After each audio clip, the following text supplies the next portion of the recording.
ভাই বেশ কিছুদিন ধরে তো আপনারা নিজেরাও অবগত আমার নিয়ে এরকম, এর আগেও আরো 4 মাস ধর কি পুরো বাংলাদেশ তুলফাট চলছিল, মানে নিয়ে এসেছে, মানে চট্টগ্রাম শহরে কোনো একটা কিছু করলে, আমি করলেও না করলেও কি আমার নাম আসে, এটা আমি করছি, এটা আমার ফুলাফাইনে করছে, হ্যাঁ।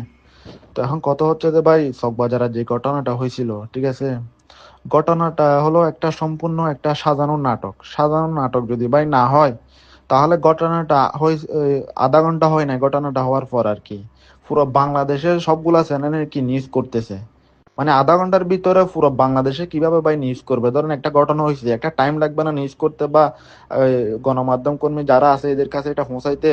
কিন্তু এটা পৌঁছায় না, এটা আগে থেকে সবকিছু কি সেট আপ করে লাগছে, কি এরকম একটা নাটক সাজাবে এরা, কি তারপর পুরো বাংলাদেশে কি নিউজ করবে। ভাই নাটক যদি না হয়, আপনারা একটা বিষয় খেয়াল করলে দেখবেন, এখানে যারা ফুলাফাইনে ভাঙচুর করছিল কে বা কারা, হ্যাঁ, আপনি দেখেন এরা এখানে যারা ভিতরে স্টাফ ছিল কারো উপর হাত তুলে নাই, গায়ে হাত তুলে নাই, শুধু এরা কি ল্যাপটপ ভাঙছিল কয়েকটা।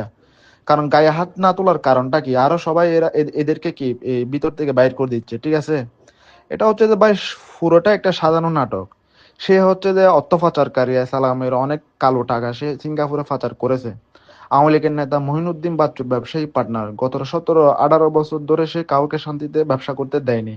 এখন সে নিজের অতীতের অপকর্ম ঢাকার জন্য এসব ঘটনা সাজিয়েছে। সে আওয়ামী লীগের হয়ে সরকারকে বিভ্রান্ত করার জন্য অতি অল্প বাজেটের বাংলা সিনেমা দেখিয়েছে।